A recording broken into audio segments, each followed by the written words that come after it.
nongeye kugusuza kandi ngo ikaze. Iyi ni Isano Media Entertainment. Nge ndi Jay Baptiste. Uyu munsi wa none tugiye kugaruka ku itangazo ryashyizwe hanze na Leta Zunze Ubumwe za Amerika ryakuye imitima abantu benshi, cyane cyane abanyamerika batuye mu gihugu cya Kongo. Iri tangazo ryakuye imitima abanyamerika batuye mu gihugu cya Kongo, atari nabo gusa n'abanyekongo muri rusange, kuko iri tangazo imiterere yaryo risa n'irihatse ikintu kandi gishobora guturika isaha iyo ariyo yose.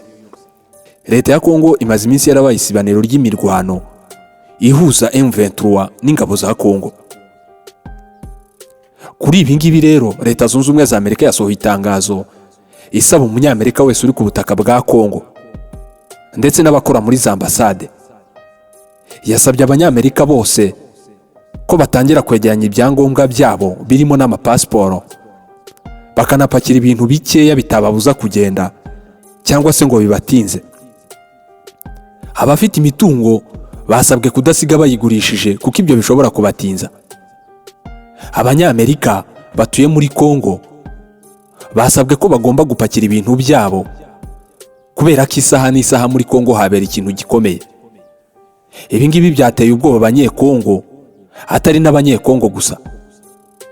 Bamwe mu bakozi bakorera abazungu mu gihugu cya Kongo bahiye ubwoba ubwo babonaga basebuja barimo bapakira ibintu byabo ndetse bakajya n'ibyo bababwira ngo babyijyanire bataza gutinda. Leta Zunze Ubumwe za Amerika yasabye abanyamerika bari mu gihugu cya Kongo gukoresha ikibuga cy'indege cya Kinshasa n'izindi nzira ziboroheye bagahunga bakava muri Kongo. Iri tangazo ryakuye imitima abanyekongo, cyane ko ku isi yose tuzi ko Amerika akenshi bifite amakuru yihariye kubera ubutasi karahabutaka bwabo. Ahagiye kuba ikintu hose Leta Zunze Ubumwe za Amerika amakuru iyabona mbere. Ibi ngibi byahagaritse imitima abanyamerika bose batuye muri Kongo ndetse n'abakozi babakorera. Ibi ngibi byatangajwe n'ibiro by'ubuyobozi bwa Leta Zunze Ubumwe za Amerika. Ibi kandi byakurikiwe n'ubutumwa Donald Trump yanyujije ku rukuta rwe rwa X, urwahoze rwitwa Twitter, avuga ko South Africa nikomeza ibyikomeja byo kwijandika mu ntambara zo muri Kongo.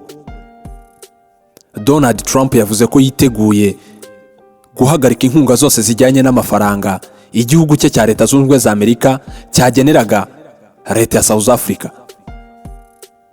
Donald Trump yavuze ko mu gihe cyose ubutasi bugikomeje kugira ngo iperereza rikorwe hamenyekane neza uruhare rwa South Africa mu kibazo cya Kongo n'intambara ihanganyemo n'umutwe wa M23, Donald J. Trump, uyu ni perezida mushya uherutse kurahirira kuyobora iki gihugu cya Leta Zunze Ubumwe za Amerika,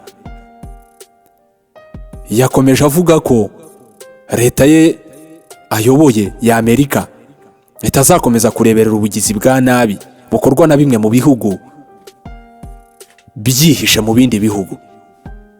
Donald Trump yavuze ko igihe cyose ubutasi buzagaragaza amakuru yimbitse agaragaza ibikorwa bya South Africa mu ruhare rw'intambara yo muri Kongo ihanganyemo na M23, nta gushidikanya yavuze ko Amerika yiteguye gukora icyari cyo cyose igahagarara ndetse ikanarwanirira abarwanira ukuri.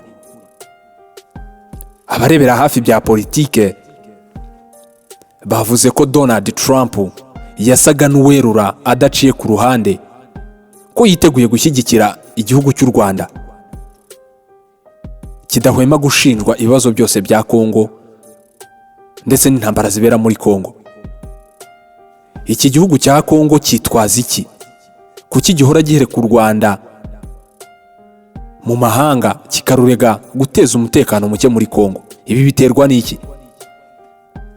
Ibi byose bijya gutangira leta ya Kongo cyangwa ubutegetsi bwa Antoine Felix Tshisekedi Chilombo bwafashe umutwe wasize ukoze jenoside yakorewe abatutsi mu Rwanda wa FDLR, iwuvanga n'ingabo za leta ya Kongo FARDC. kuri aka kanya gutandukanya umutwe wa FDLR biragoye ubu ngubu gutandukanya umutwe wa FDLR n'ingabo z'igisirikare cya Congo FARDC, kuko bamaze gukora ubumwe bita butajegajega. Gusiba abantu benshi batangiye kubikemanga kubera ko ubu bumwe usibye no kuba bujegajega byatangiye kugaragara ko nta musaruro buzatanga. M23 ubwo yeguraga intwaro zayo ikarwana yerekeza ku mujyi wa Goma, yarwanye intambara y'inkundura, intambara karahabutaka. Iki gihugu cya Kongo cyari cyaraguze abacancuro, aba ni abasirikare bagurwa bakarwanira igihugu runaka. Kongo rero yari yaritabaje abacancuro baza kurwanana n'ingabo zabo za FARDC ziyunze na FDLR ndetse zifatanyijwe na bimwe mu bihugu byo mu karere. Ibi ngibi ntibyakanze M23 ivuga ko irwanira impamvu yumvikana yo kwishyira ukizana k'umunyekongo ahari hose. Ibi ngibi ubutegetsi bwa Tshisekedi ntibubikozwa. Iyi ntambara imaze kwitwa iya Tshisekedi imaze gutwara ubuzima bw'abantu benshi. Ubwo baheruka kurwana hari ku itariki 3 ni muri uku kwezi kwa kabiri muri uyu mwaka wa 2025, habarurwaga abasirikare barenga 400 b'igihugu cy'u Burundi baguye muri iyi mirwano. Nutazi bya politike, nutabikurikiranira hafi, wese yabyumva. Iyi ni intambara idafite aho ishingiye. Ibi kandi bikomeza kuvugwa n'abatavuga rumwe n'ubutegetsi bwa Tshisekedi bwamaze kwitwa ubutegetsi bw'i Kinshasa. Abatavuga rumwe n'ubutegetsi bwa Kinshasa bakomeza kuburira Antoine Felix Tshisekedi Chilombo, bamubwira ko niyishora mu ntambara yo kurwana n'u Rwanda nubwo yizezwa n'amahanga kazamufasha.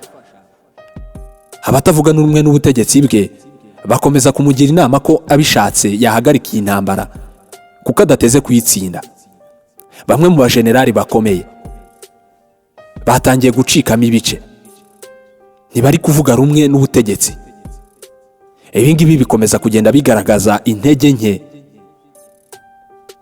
nuko Tshisekedi ashobora kudacindira intambara koko. South Africa na perezida wayo uyiyoboye aherutse gutangaza ko yiteguye gukora icyo ashoboye cyose akarwanirira Kongo. Gusa nawe ntagererezwe. Abatavuga rumwe n'ubutegetsi bwe baherutse gutangaza ko nawe niyishora muri iyi ntambara ya Kongo, Kongo idahwema gushinja u Rwanda amakosa yarwo. Abatavuga rumwe n'ubutegetsi bwa South Africa nabo bavuga ko nubwo South Africa yakwijandika muri iyi ntambara badateze kuyitsinda.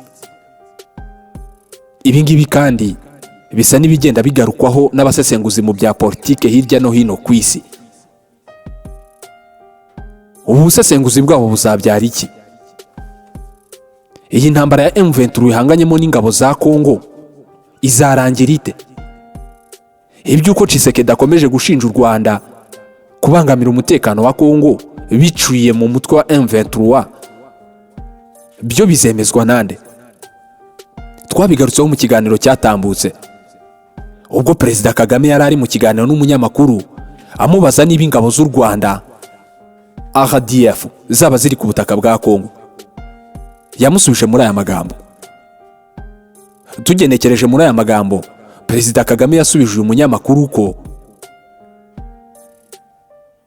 ibyo ngibyo atabizi, ahubwo ahita yungamo aramubwira ati icyakoze yuza kumbaza niba u Rwanda rwiteguye gukora igishoboka cyose ngo rurinde igihugu cyarwo n'abatura Rwanda, nari guhita nkusubiza nti 100%.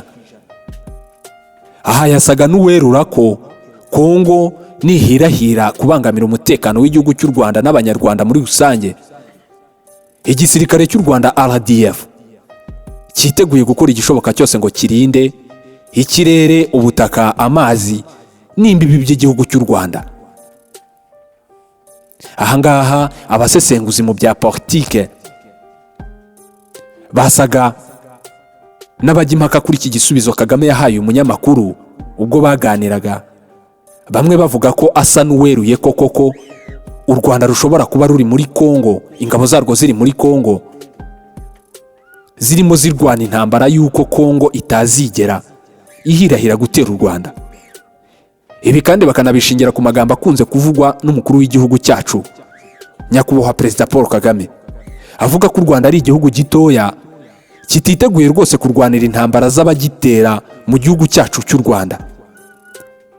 Perezida Kagame mu magambo ye akunze kuvuga ko abashaka gushoza intambara mu Rwanda azajya kuzirwanira iwabo, atazigera bemerera ko izo ntambara baza kuzirwanira mu gihugu cyacu cy'u Rwanda.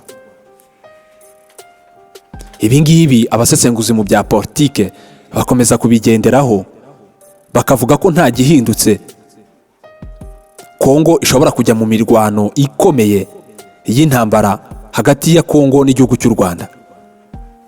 Ibi kandi ntibabishingira kuri aya magambo gusa, ibi banabishingira ku itangazo ryashyizwe hanze na Leta Zunze Ubumwe za Amerika, ubwo yasaga nkaho hari icyo yikanga igasaba abaturage bayo bose batuye muri leta ya Kongo cyangwa se ku butaka bwa Kongo ko bakwiye guhambira ibyabo vuba na bwangu bakava muri iki gihugu bakajya muri Leta Zunze Ubumwe za Amerika bagahunga.